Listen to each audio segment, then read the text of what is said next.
आप सभी का ऑनलाइन नर्सिंग सॉल्यूशंस में स्वागत है। आज के इस वीडियो में अपन डिस्कशन करते हैं पीजीआई चंडीगढ़ के द्वारा पोस्ट बेसिक बीएससी नर्सिंग के लिए एडमिशन के लिए ऑनलाइन एप्लीकेशन मांगे गए हैं।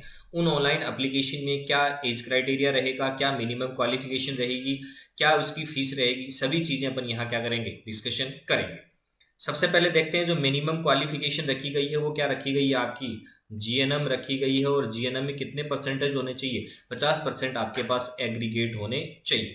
दूसरा जो क्राइटेरिया रखा गया है कि आप आरएन और आरएम के रूप में क्या होने चाहिए, रजिस्ट्रेशन या रजिस्टर्ड नर्स होने चाहिए। जरूरी नहीं है कि आप पंजाब से हैं, किसी भी स्टेट से आरएन और आरएम के रूप में रजिस्टर्ड होने चाहिए। दूसरा जो रखा गया है, जो मैक्सिमम एज रखी गई है वो क्या रखी गई है, 45 ईयर रखी गई है। और ये 45 ईयर जो कब हो जानी चाहिए थी, कब हो जानी चाहिए, 1 सितंबर 2024 को कंप्लीट हो जानी चाहिए। इससे ज़्यादा एज ग्रुप का है वो यहाँ एलिजिबल नहीं माना गया है। दूसरा जो यहाँ माना गया है कि जो ऑल इंडिया के जो कैंडिडेट्स हैं वो क्या कर सकते हैं, यहाँ अप्लाई कर सकते हैं, जिसके अंदर मेल और फीमेल दोनों हैं। देखिएगा बीएससी नर्सिंग के अंदर जो एडमिशन मांगे हैं इन्होंने वो केवल फीमेल मांगी है, लेकिन पोस्ट बेसिक के अंदर क्या मांगी है, मेल और फीमेल दोनों। इसके अंदर पोस्ट बेसिक नर्सिंग के लिए क्या कर सकते हैं, अप्लाई कर सकते हैं। उसके बाद में अपन बात करते हैं कि जो आपके जो फॉर्म स्टार्ट होंगे वो 1/6/2024 से स्टार्ट हो चुके हैं। 30/6/2024 इसकी लास्ट डेट है। जो विंडो है करेक्शन के लिए 4 और 5 जुलाई इसके लिए खुलेगा। उसके बाद में जो आपका सीबीटी एंट्रेंस एग्जाम होगा वो 26/7/2024 को होगा। रिजल्ट जो डिक्लेयर होगा वो 9/8/2024 को डिक्लेयर हो जाएगा। 11 और 12 और 13 को बीएससी नर्सिंग की काउंसलिंग होगी और 14 की जो क्या होगी, पोस्ट बेसिक के लिए क्या होगी, काउंसलिंग होगी। उसके बाद में अपन बात करते हैं कि जो पोस्ट बेसिक के अंदर पीजीआई के अंदर जो कैंडिडेट काम कर रहे हैं या जो स्टाफ काम कर रहा है उसके लिए कुछ रिक्वायरमेंट रखी है। बेसिकली जो पीजीआई के अंदर जो काम करने वाली कैंडिडेट हैं उनके लिए 15 सीटें क्या रखी गई हैं, टोटल रिजर्व रखी गई हैं। तो जो कैंडिडेट पीजीआई के अंदर काम कर रहा है उसको क्या करना है, सबसे पहले आपको क्या करना है, ऑनलाइन एप्लीकेशन का क्या करना, फॉर्म भरना है। उसके बाद में आपको क्या करना है, नेसेसरी डॉक्यूमेंट, इससे रिलेटेड जो भी डॉक्यूमेंट हैं वो क्या करने हैं, आपको एम्प्लॉयर के पास क्या करने हैं, जमा करवाने हैं। उसके बाद में आपको क्या मिलेगी, एनओसी मिलेगी। बिना एनओसी के लिए आपको 15 सीटों पे कोई भी रिजर्वेशन या कोई भी सीट आपको अलॉट नहीं की जाएगी। यदि कोई पीजीआई चंडीगढ़ का स्टाफ है वो वहां एडमिशन लेना चाहता है तो उसको सबसे पहले पीजीआई से क्या लेनी पड़ेगी, एनओसी लेनी पड़ेगी। उसके बाद में यदि कोई कैंडिडेट है वो पीजीआई के आउटसाइड से काम कर रहा है या आउटसाइड गवर्नमेंट एम्प्लॉय है तो उसके लिए क्या रखा गया है, उसके लिए भी क्या रखी गई है, एनओसी रखी गई है। नो ऑब्जेक्शन सर्टिफिकेट उसको लेना क्या है, जरूरी है। वो कब से लेना जरूरी है, वो आपकी काउंसलिंग डेट से या फिर एग्जाम डेट से क्या करना है, उससे पहले उसको क्या लेनी है, एनओसी लेनी है।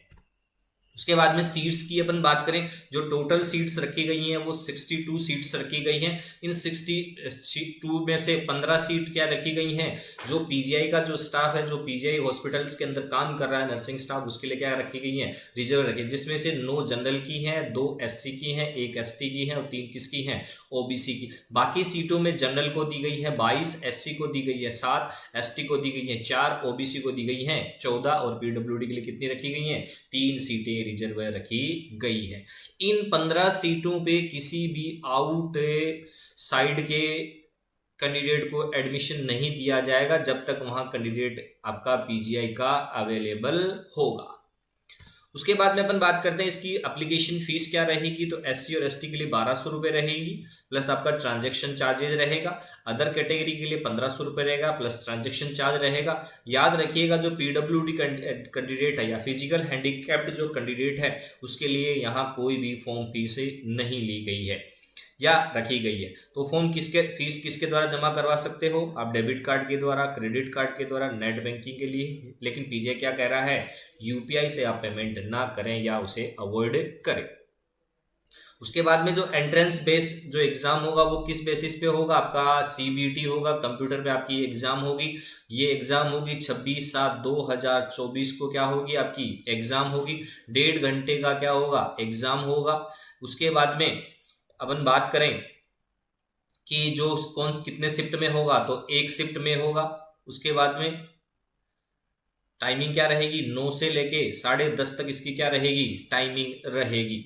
उसके बाद में अपन बात करते हैं कि इसके अंदर किस किस के क्वेश्चन आएंगे। तो याद रखिएगा, आपकी scientific principle applied and nursing practice plus trend in nursing के अंदर कितने क्वेश्चन आएंगे, 10 क्वेश्चन आएंगे। मेडिकल सर्जिकल के 20 क्वेश्चन आएंगे। आपकी पीडियाट्रिक चाइल्ड हेल्थ के 15 क्वेश्चन आएंगे। कम्युनिटी के 15 क्वेश्चन आएंगे। ऑब्स्टेट्रिक के गायनी के कितने आएंगे, 15 क्वेश्चन आएंगे। साइकेट्रिक या मेंटल हेल्थ के 15 क्वेश्चन आएंगे। जनरल नॉलेज के कितने आएंगे, 10 आएंगे। टोटल आपके कितने क्वेश्चन आएंगे, 100 क्वेश्चन आएंगे। 100 मार्क्स के ही क्या होंगे, टोटल क्वेश्चन होंगे। उसके बाद में याद रखिएगा, जो आप यदि आप कोई क्वेश्चन गलत करते हैं या आपसे रॉन्ग हो जाता है, उसके लिए आपका जो मार्क्स डिडक्शन होगा वो 0.25 मार्क्स क्या होगा, डिडक्शन किया जाएगा। उसके बाद में जो टोटल जो एग्जामिनेशन सेंटर रखे गए हैं वो 14 रखे गए हैं। अंबाला, अमृतसर, बठिंडा, बिलासपुर, चंडीगढ़, देहरादून, दिल्ली, हमीरपुर, जालंधर, कांगड़ा, लुधियाना, पटियाला, शिमला और सोलन। ये सभी 14 सेंटर्स जहां आपकी एग्जाम क्या करवाई जाएगी, कंडक्ट करवाई जाएगी।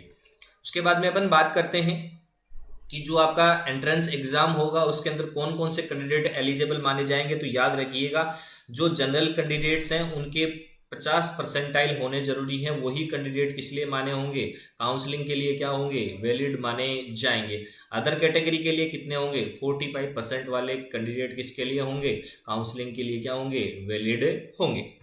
उसके बाद में अपन बात करते हैं, जब ऑनलाइन फॉर्म आप भरेंगे तो आपको क्या किन किन चीज़ों की नीड है। तो आपके पास फोटो होना चाहिए, सिग्नेचर होना चाहिए, 10th की आपकी मार्कशीट होनी चाहिए, 12th की मार्कशीट होनी चाहिए, आपका पास क्या होना चाहिए, जीएनएम की जो 3 ईयर की मार्कशीट है वो होनी चाहिए, आपका जीएनएम का डिप्लोमा होना चाहिए, आपके पास रजिस्ट्रेशन होना चाहिए।